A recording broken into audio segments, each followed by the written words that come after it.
This is Vero Beach on the Treasure Coast of Florida. We're about an hour and a half southeast of Orlando, Florida, and about 2 hours north of Miami. This is definitely a secret. Everybody, when you think of Florida, what do you usually think of? You think of Fort Lauderdale, South Beach, Palm Beach, then on the West Coast, Clearwater Beach. But this is Vero Beach. It's one of my favorite beaches on the East Coast of Florida. And AIMC and DeSocial connectors on the scene here today. It's about 80 degrees, perfect low humidity, beautiful sunshine.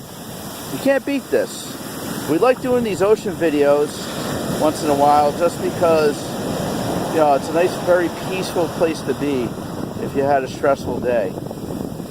The waves here are pretty good. Pretty decent waves. Reminds me of Narragansett Beach back at home.